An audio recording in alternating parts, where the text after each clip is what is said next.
ആത്മീയ നിറമുള്ള കർമ്മങ്ങളിലൂടെ പങ്കുചേർന്നതുകൊണ്ട് ഇവിടെ കർമ്മത്തിനാണ് പ്രധാനം. എന്നാൽ ഈ ദിവസത്തിൻ്റെ പ്രത്യേകതകൾ ഉൾക്കൊണ്ടുകൊണ്ട് പ്രത്യേകിച്ചും കേരള കത്തോലിക്ക സഭ ഇന്ന് രക്തസാക്ഷികളോടൊപ്പം കുരിശിൻ്റെ വഴി നടത്തണം എന്ന ആഹ്വാനം നൽകിയതിൻ്റെ അടിസ്ഥാനത്തിൽ കേരളത്തിലെ എല്ലാ രൂപതകളിലും ഇന്ന് പരിഹാര പ്രദക്ഷിണം നടക്കുകയാണ്. അതിൻ്റെ കാരണവും നിങ്ങൾക്കറിയാം. ഈ അടുത്ത നാളിൽ ലോകത്തിൻ്റെ നാനാഭാഗങ്ങളിൽ ക്രൈസ്തവർക്ക് അകാരണമായ പീഡനം ഏറ്റുവാങ്ങിക്കൊണ്ട് ഇരിക്കുന്ന ഒരവസരമാണ്. ഇസ്ലാമിക് സ്റ്റേറ്റിൻ്റെ ഭീകരർ ബന്ധപ്പെട്ട ആളുകളൊക്കെയും ഈ അടുത്ത നാളിൽ അനേകം ക്രിസ്ത്യാനികളെ നിഷ്ഠൂരമായി കൊല ചെയ്തത് പത്രമാധ്യമങ്ങളിലൂടെ നമ്മൾ വായിച്ചറിയുണ്ടായി. അതെല്ലാം നമ്മളെ വേദനിപ്പിക്കുന്നു, നമ്മളെ ദുഃഖിപ്പിക്കുന്നു.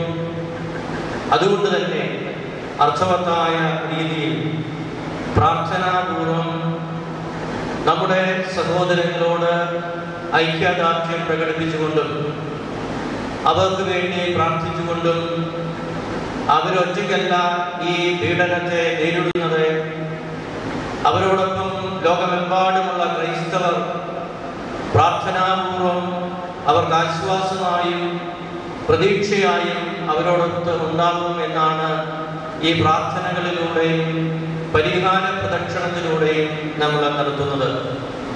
പ്രത്യേകിച്ചും രാജപുരം ഫോറാനായിലെ യുവതീ യുവാക്കൾ ഇന്ന് രാവിലെ മുതൽ പ്രാർത്ഥനാപൂർവം ഈ ദിവസത്തെ ചെലവഴിക്കുകയായിരുന്നു. എനിക്ക് വളരെയേറെ സന്തോഷമുണ്ട്. കാരണം ബഹുമാനപ്പെട്ട ഫോറാന വികാരി അച്ഛൻ്റെയും KCYL-ന്റെ ഉത്തരവാദിത്വമുള്ള ബഹുമാനപ്പെട്ട ലിജോ കൊച്ചുപറമ്പിൽ അച്ഛൻ്റെയും മറ്റ് ഈ ഫോറാനയിലുള്ള എല്ലാ വൈദികരുടെയും സന്യസ്തരുടെയും അജോയ് ഉൾപ്പെടെയുള്ള KCYL ഫോറാന ഭാരവാഹികളുടെയും ഒക്കെ നേതൃത്വത്തിൽ നന്നായി പ്രാർത്ഥിച്ച് ഒരുങ്ങി നല്ല കുമ്പസാരം നടത്തി വളരെ അച്ചടക്കത്തോടും ഭക്തി നിർഭരമായും ഈ പരിഹാര പ്രദക്ഷിണത്തിൽ നിങ്ങൾ പങ്കെടുത്തതിന് ഞാൻ നിങ്ങളെ പ്രത്യേകമായി അഭിനന്ദിക്കുകയാണ്. ഈ ദിവസങ്ങളിൽ പരീക്ഷയുടെ കാലമായിരുന്നു. എങ്കിൽ കൂടിയും പരീക്ഷയ്ക്ക് ശേഷവും ഈ പരിഹാര പ്രദക്ഷിണത്തിൽ നമ്മുടെ യുവതീവാക്കന്മാര് പങ്കെടുത്തു എന്നുള്ളത് നമുക്ക് ഏവർക്കും അഭിമാനം നൽകുന്ന ഒന്നാണ്. അതുകൊണ്ട് തന്നെ ഈ ചെറുപ്പക്കാരുടെ ഈ ആത്മീയമായിട്ടുള്ള താല്പര്യത്തെ നമ്മൾ പ്രത്യേകമായി പ്രോത്സാഹിപ്പിക്കുകയും അവർക്ക് എല്ലാ വിധത്തിലുള്ള പിന്തുണയും അതുപോലെ തന്നെ അവർക്ക് ആവശ്യമായിട്ടുള്ള എല്ലാ പ്രോത്സാഹനവും നേതൃത്വവും ഇതുപോലെയുള്ള കാര്യങ്ങളിൽ നമ്മൾ നൽകുമ്പോൾ നല്ല ഒരു തലമുറ നമുക്ക് ഈ ഫോറാനായിലൂടെ കോട്ടയം അതിരൂപതയ്ക്കും കത്തോലിക്ക സഭയ്ക്ക് നമുക്ക് ലഭിക്കും എന്നുള്ളത് തീർച്ചയാണ്. അതുകൊണ്ട് ഞാൻ നിങ്ങളെല്ലാവരെയും അഭിനന്ദിക്കുന്നു, നിങ്ങൾക്ക് വേണ്ടി പ്രത്യേകമായിട്ട് പ്രാർത്ഥിക്കുന്നു. ഈ ദിവസത്തിൽ നമ്മൾ പ്രത്യേകം അനുസ്മരിക്കേണ്ട ചില കാര്യങ്ങൾ മാത്രമാണ് നിങ്ങളുമായി പങ്കുവയ്ക്കുവാൻ ഞാൻ ആഗ്രഹിക്കുന്നത്. മറ്റു കാര്യങ്ങളൊക്കെ മറ്റ് സമയങ്ങളിൽ നമുക്ക് അതിൻ്റെ ചൈതന്യത്തിനിണങ്ങുന്ന പ്രഭാഷണങ്ങൾ നമുക്ക് ലഭിക്കുന്നതാണ്. 2015 ജനുവരി മാസം 1-ാം തീയതി മുതൽ ഫെബ്രുവരി മാസം 14-ാം തീയതി വരെ ഏതാണ്ട് 638ഓളം ക്രിസ്ത്യാനികൾ ലോകത്തിന്റെ വിവിധ രാജ്യങ്ങളിലായി കൊല ചെയ്യപ്പെട്ടിട്ടുണ്ട്. ജനുവരി മാസം 2-ാം തീയതി മുതൽ 2-ാം തീയതി നൈജീരിയയിൽ 15 പേരാണ് വിശ്വാസത്തിന് വേണ്ടി അവരുടെ ജീവൻ ബലികഴിക്കേണ്ടതായിട്ട് വന്നത്. ഫെബ്രുവരി മാസം 5-ാം തീയതി സിറിയയില് 10 പേര് ഈ നിഷ്ഠൂരമായ കൃത്യത്തിന് അവരുടെ ജീവൻ ബലികഴിക്കേണ്ടതായിട്ട് വന്നു. നമ്മളെ ഏവരെയും ദുഃഖിപ്പിക്കുന്ന സംഭവം ഫെബ്രുവരി മാസം 14-ാം തീയതി നടന്നു. ലിബിയയിൽ 21 പേരാണ് ദൃശ്യമാധ്യമങ്ങളിലൂടെയും ഇന്ന് നമ്മുടെ ഈ പരിഹാര പ്രദക്ഷിണത്തിന്റെ ഏറ്റവും മുൻനിരയിൽ നമ്മൾ വഹിച്ച ബാനറില് ഈ ക്രിസ്ത്യാനികളായ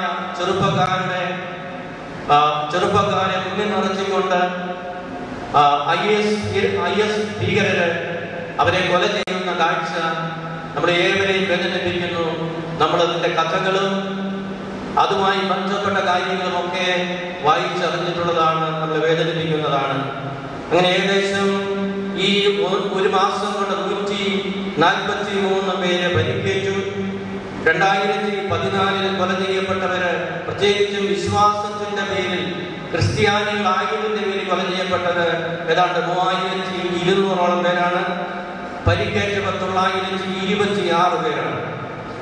നമ്മൾ അറിയാതെ പോകുന്ന മറ്റു ചില കാര്യങ്ങൾ കൊണ്ട് അതിന്റെ പൂർണ്ണമായ നിജസ്ഥിതി നമുക്കറിയില്ല. എങ്കിൽ കൂടിയും ഇങ്ങനെ കൊല ചെയ്യപ്പെടുന്ന ആളുകളുടെ കിഡ്നിയും അതുപോലെ തന്നെ കരളും എടുത്ത് ഉപയോഗിച്ച് ഈ ആളുകളുടെ തന്നെ ജീവൻ മാത്രമല്ല എടുക്കുന്നത്, അവരുടെ ശരീരത്തിന്റെ മറ്റ് അവയവങ്ങൾ കൂടി മറ്റാവശ്യങ്ങൾക്കായിട്ട് അവര് എടുത്തുപയോഗിക്കുന്നു എന്നും കൂടി സ്ഥിരീകരിക്കാത്ത റിപ്പോർട്ടുകൾ നമ്മുടെ മുന്നിലുണ്ട്.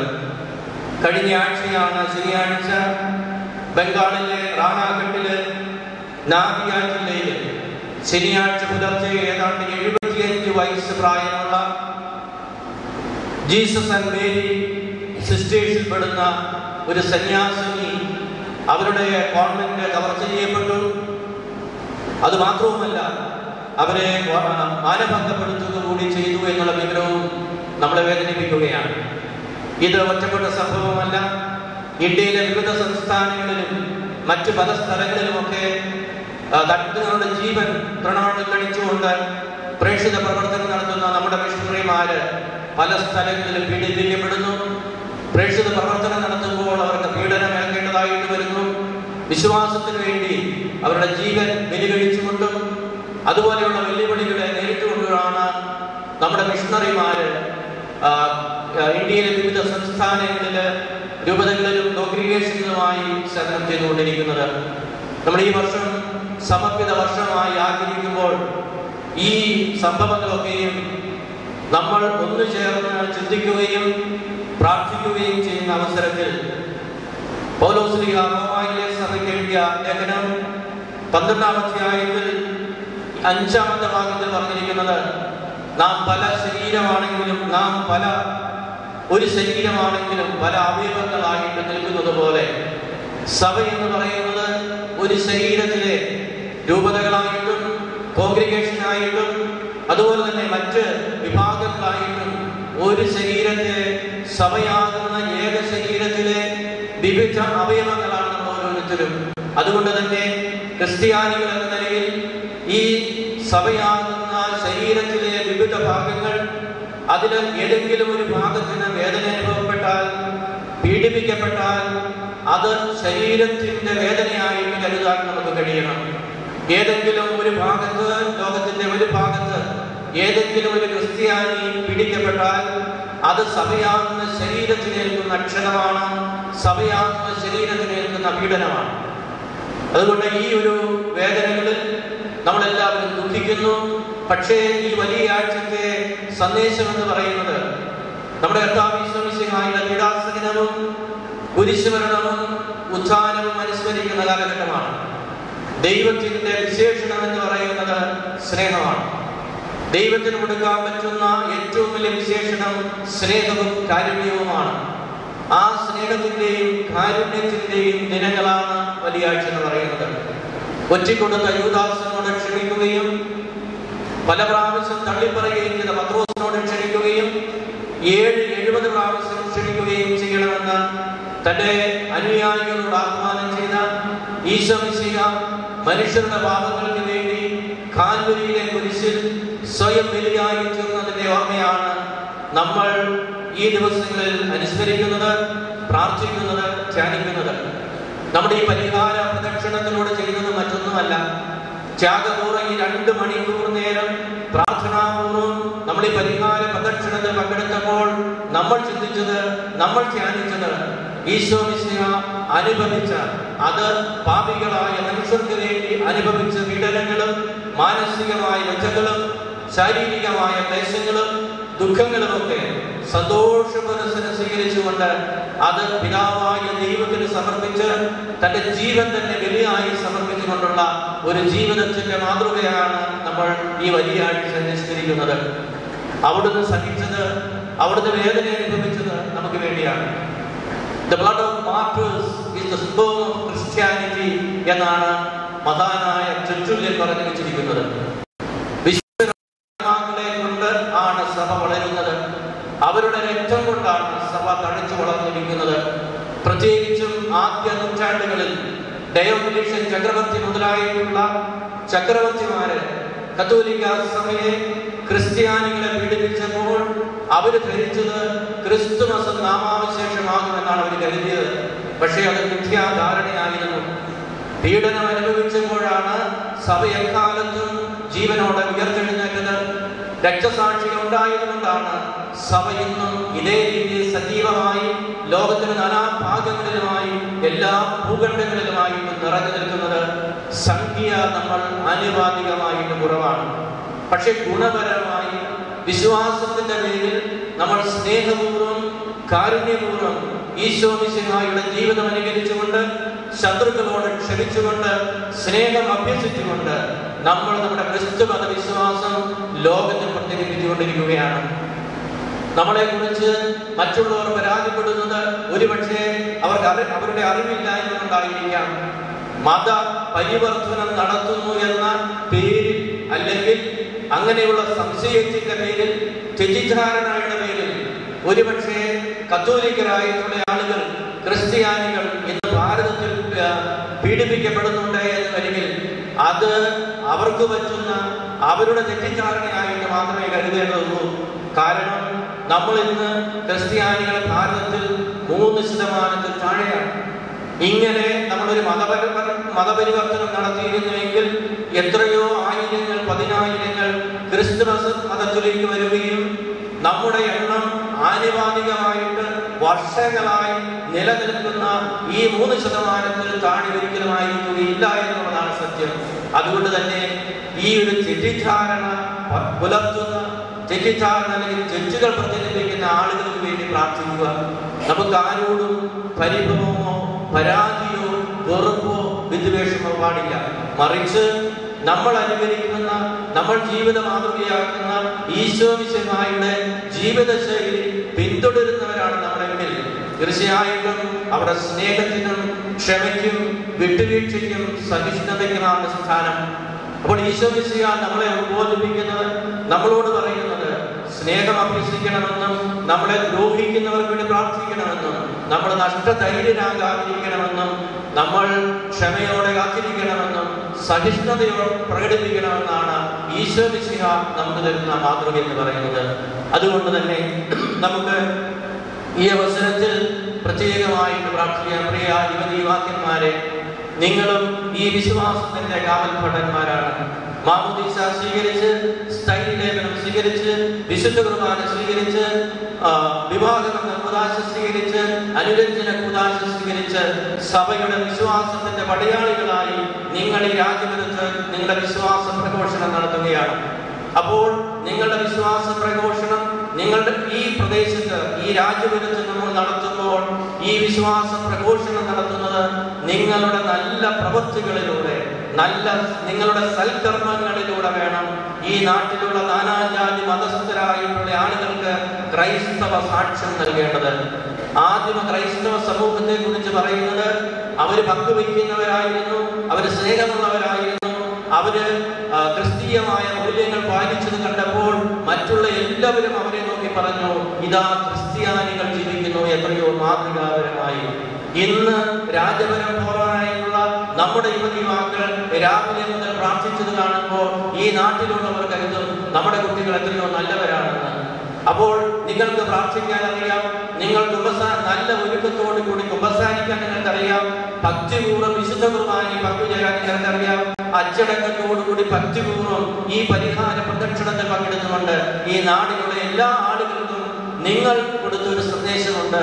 ഇതാ ഒരുവരും ചെറുപ്പക്കാരൻ മാതൃകാപരമായി പ്രാർത്ഥനാപൂർവ്വം ഇതുപോലെയുള്ള സമ്മേളനങ്ങളിലും പരിഹാര പ്രദക്ഷിണത്തിൽ പങ്കെടുക്കുന്നു എന്നുള്ള ഒരു വളരെ പോസിറ്റീവായിട്ടുള്ള ഒരു ഊർജം ഈ പ്രദേശത്ത് നിങ്ങൾ കൊടുത്തു.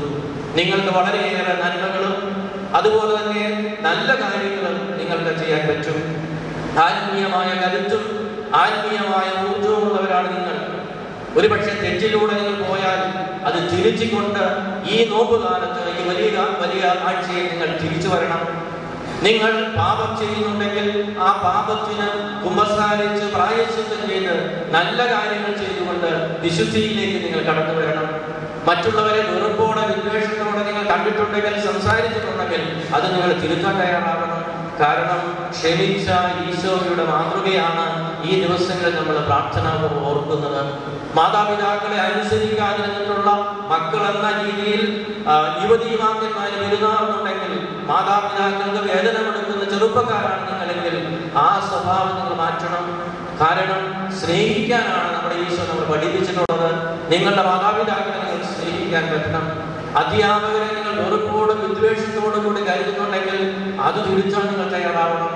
നമ്മുടെ വൈദികരെയും സന്യസ്തരെയും വാക്കുകളിലൂടെ പ്രവൃത്തികളിലൂടെ ഒക്കെ നിങ്ങൾ അവഹേളിക്കുന്നുണ്ടെങ്കിൽ അത് തിരിച്ചാൽ നമുക്ക് തയ്യാറാവണം. മുതിർന്ന ആളുകളെ ആദരിക്കുന്നതിന് നിങ്ങൾക്ക് വൈമുഖ്യം വരുന്നിട്ടുണ്ടെങ്കിൽ അത് തിരുത്താൻ നമുക്ക് സാധിക്കണം.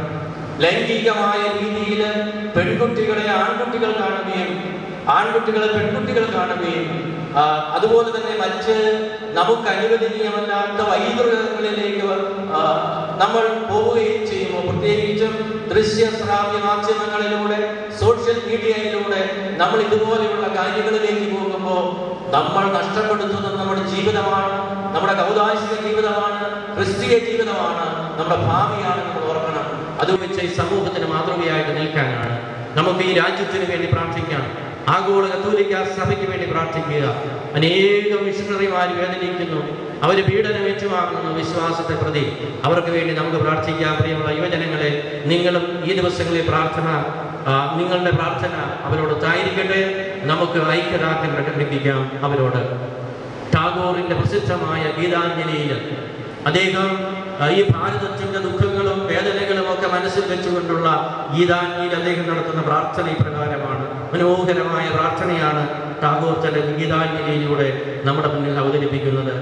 എവിടെ മനസ്സ് നിർഭയമായിരിക്കുന്നുവോ, ശിരസ് ഉയർന്നു നിൽക്കുന്നുവോ, ഇവിടെ ലോകം സ്വാർത്ഥതയാൽ ചെറുകണങ്ങളായി വിഭജിക്കപ്പെടാതിരിക്കുന്നുവോ, എവിടെ സത്യം ഹൃദയത്തിന്റെ ഗാഠതയിൽ നിന്ന് നിർഗളിക്കുന്നുവോ, എവിടെ മനസ്സ് നിന്റെ ശക്തിയാൽ നയിക്കപ്പെടുന്നുവോ, ആ സ്വർഗ സ്വാതന്ത്ര്യത്തിലേക്ക് ദൈവമേ എൻ്റെ മനസ്സ് ഉണരട്ടെ. ഇതാണ് ടാഗോറിന്റെ പ്രാർത്ഥന. ദൈവമേ എൻ്റെ മനസ്സ് സത്യത്തിന് ഈ രാജ്യം ഉണർന്ന് ചിന്തിക്കുവാനിടയാകുമ്പോൾ എല്ലാവരും ഒരേ മനസ്സോടുകൂടി നിർഭയരായി ശിരസുയർത്തി സ്വാതന്ത്ര്യം ആഘോഷിച്ചുകൊണ്ട് ജീവിക്കാൻ പറ്റുന്നിടം വരെ നമ്മൾ ഓരോരുത്തരും ചിന്തിക്കണം.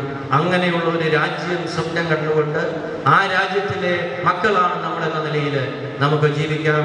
ഇന്ന് ഈ വലിയ ആഴ്ചയിൽ അതിനുള്ള എല്ലാ നന്മകളും കൃപകളും ഒക്കെ തരട്ടെ എന്ന് നമുക്ക് ആശംസിക്കാം, പ്രാർത്ഥിക്കാം. ഒരിക്കൽ കൂടി ഈ ചിന്തകളൊക്കെ ഈ വലിയ ആഴ്ചകളിൽ നമുക്കൊക്കെ ഉണ്ടാവട്ടെ. നമ്മുടെ ജീവിതം ഈ ഒരാഴ്ചയിൽ നല്ല ക്രമീകരണങ്ങൾ വരുത്താം. വിശുദ്ധമായി ഈ വലിയ ആഴ്ചയെ ആചരിക്കാം. വീടുകളിൽ വിശുദ്ധി ഉണ്ടാവട്ടെ, വ്യക്തിയിൽ വിശുദ്ധി ഉണ്ടാവട്ടെ. സഭയാകുന്ന ശരീരം, വ്യക്തിയാകുന്ന ശരീരം, ഇടവകയാകുന്ന ശരീരം, ഈ ശരീരത്തെ ഈ ദിവസങ്ങളിൽ നിർമ്മലമായി വിശുദ്ധമായി സൂക്ഷിക്കാം. അതിന് കാൽവരിയിലെ കുരിശിൽ നമുക്ക് വേണ്ടി ബലിയായി സ്വയം അർപ്പിച്ച കർത്താവ് ഈശോ മിശിഹായോട് നമ്മൾ പ്രാർത്ഥിക്കാം. നമുക്ക് പരസ്പരം പ്രാർത്ഥിക്കാം. അങ്ങനെ നമ്മുടെ കർത്താവ് ഈശോ മിശിഹായുടെ കൃപയും പിതാവായ ദൈവത്തിൻ്റെ സ്നേഹവും പരിശുദ്ധാത്മാവിൻ്റെ സഹവാസവും നമ്മളോടൊപ്പുണ്ടായിരിക്കട്ടെ. പിതാവിൻ്റെയും പുത്രൻ്റെയും പരിശുദ്ധാത്മാവിൻ്റെയും നാമത്തിൽ.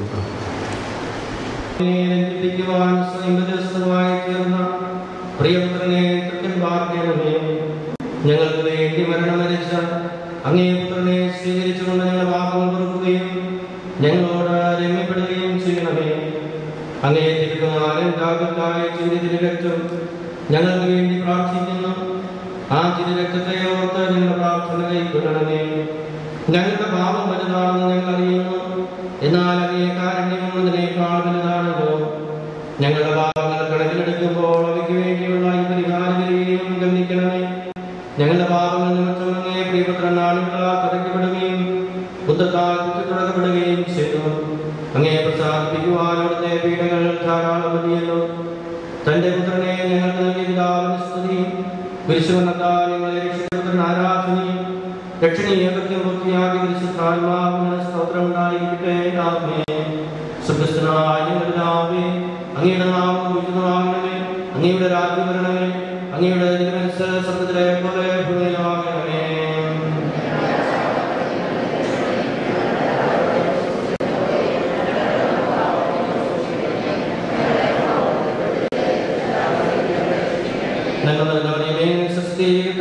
നിങ്ങളുടെ സ്ത്രീകളിൽ അനുഗ്രഹിക്കപ്പെടണമെന്ന് അങ്ങയുടെ ദരിദ്രജനമായ അനുഗ്രഹിക്കപ്പെടണമെന്ന്.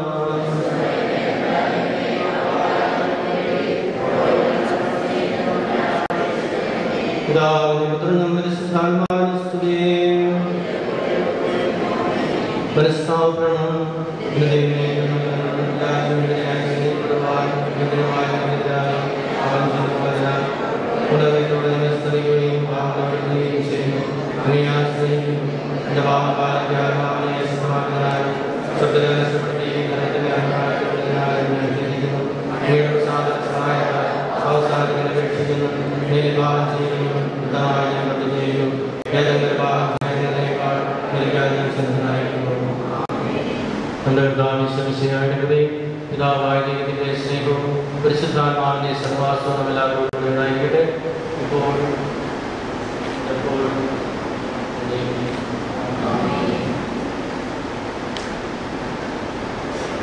അതുപോലെ മറ്റു രാജീവ് ഫൊറാനിന്റെ എല്ലാ വൈദികരും അതുപോലെ രാജീവ് ഫൊറാനിന്റെ സിസ്റ്റേഴ്സ് അൽമായരായിട്ട് നിർവഹിച്ചിരിക്കുന്ന പ്രിയ മാതാപിതാക്കന്മാരെ എല്ലാത്തിനും ഉപരിയായി രാജീവ് ഫൊറാനിയുടെ ശക്തരായ യുവാക്കന്മാരെ തീർച്ചയായിട്ടും ഒരുപാട് സന്തോഷത്തോടുകൂടിയാണ് നിങ്ങളുടെ മുന്നിൽ നിൽക്കുന്നത്. ഈ മുൾക്കിരീടം ചൂടിയ രാജാതിരാജനായ യേശു ക്രിസ്തുവിന്റെ പീഡാസഹനത്തിന്റെ ഓർമ്മയായിട്ട് ഈ 40-ാം വെള്ളിയാഴ്ച ഇന്ന് രക്തസാക്ഷികളോടൊപ്പം ചേർന്നുകൊണ്ട് നമ്മുടെ ഈ കുരിശിന്റെ വഴി വളരെ സജീവമായിട്ട് വളരെ ഭക്തിയോടുകൂടി രാജീവ് ഫൊറാന ദേവാലയത്തിലേക്ക് നമ്മൾ ഒരുമിച്ച് ഇവിടെ എത്തിയപ്പോൾ തീർച്ചയായിട്ടും മനസ്സിലാക്കാം നമ്മൾ ആത്മീയമായി നമ്മുടെ ചിന്തകളും വളർന്നുകൊണ്ടിരിക്കുന്നു. സ്നേഹമുള്ളവരെ, ഈ അടുത്ത കാലത്ത് എന്നോട് ഈ 40-ാം വെള്ളിയാഴ്ച കുരിശിന് വഴി കഴിഞ്ഞ 3 വർഷമായി നടത്തപ്പെടുന്നു. 4-ാം വർഷവും നടത്തുന്നതിനെ കുറിച്ച് ഞാൻ 1-2 വ്യക്തികളോട് ചോദിച്ചപ്പോൾ എന്നോട് ഒത്തിരി പേര് പറയുകയുണ്ടായിട്ടുണ്ട്.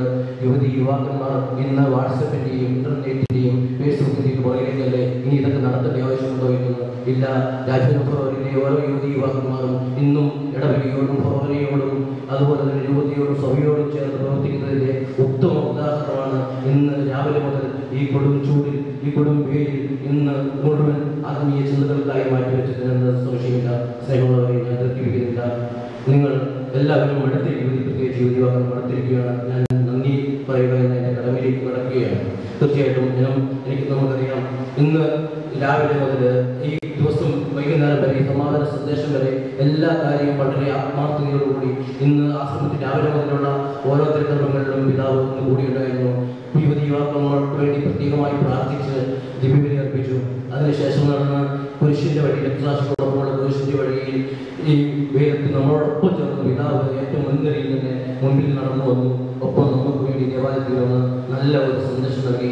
ഈ അവസരത്തിൽ ഫൊറാനയിലുള്ള എല്ലാ മാതാപിതാക്കളുടെയും യുവാക്കന്മാരെയും ഒത്തിരി സ്നേഹത്തോടു കൂടി ഞാൻ ആദ്യമേ തന്നെ പിതാവ് നന്ദി അറിയിച്ചു കൊടുക്കുകയാണ്. തീർച്ചയായിട്ടും സമയം ഒരുപാട് പോയതുകൊണ്ട് ഇനി ഞാൻ ബാക്കിയുള്ള എല്ലാം വളരെ പെട്ടെന്ന് പറയാം. ഒരുമിച്ച് ലാസ്റ്റ് നമുക്കൊരു കൈയടിച്ച് നമുക്ക് നിർത്താവുന്നതാണ്.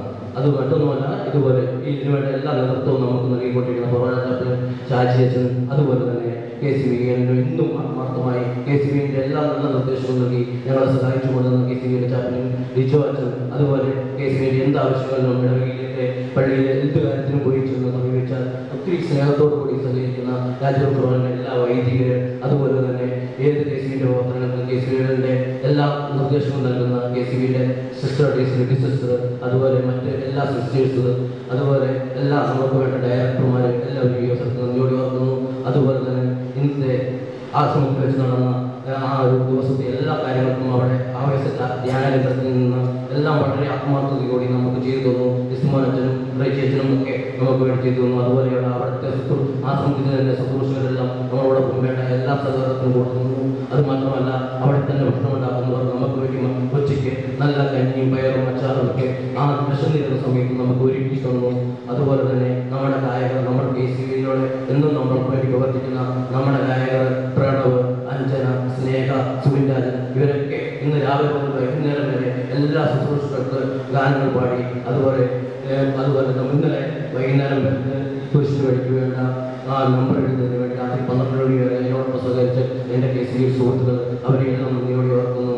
അതുപോലെ നമുക്ക് വേണ്ടി ലൈറ്റ് ആൻഡ് സൗണ്ട് എത്തിക്കുന്നത് മാതാ ലൈറ്റ് ആൻഡ് സൗണ്ട് എല്ലാവരും ആരെങ്കിലും വിട്ടുപോയിട്ടുണ്ടെങ്കിൽ ഒപ്പം എന്നും ഞങ്ങൾക്ക് വേണ്ട എല്ലാ പ്രോത്സാഹനവും നൽകുന്ന രാജീവ് ഫൊറാനിലെ പ്രിയ മാതാപിതാക്കന്മാർക്കും അവർക്കും നന്ദി പറയുന്നു. പ്രിയ യുവതിവാക്കന്മാരോട് ഒരു വാക്കുകൊണ്ട് ഞാൻ പറയുന്നു, ഒരിക്കലും മുടങ്ങരുത്. ഓരോ 40-ാം വെള്ളിയാഴ്ചയും കാലങ്ങൾ എത്ര കടന്നാലും എത്ര ഇന്റർനെറ്റ് യുഗങ്ങൾ വന്നാലും നമ്മുടെ കുരിശിന്റെ വഴി ഒരിക്കലും മുടങ്ങാതെ നമ്മൾ എന്നും നടത്തും. അതിനായി നമ്മൾ പ്രാപ്തരാണ് എന്ന് ഇന്നും നമ്മുടെ മനസ്സിൽ ഉണ്ടാകണമെന്ന് മാത്രം പ്രാർത്ഥനയോടുകൂടി എല്ലാ വർഷവും നീട്ടിക്കൊണ്ട് എല്ലാവിധ ആശംസകളും നന്ദിയോടെ ഞാൻ വാക്കുകൾ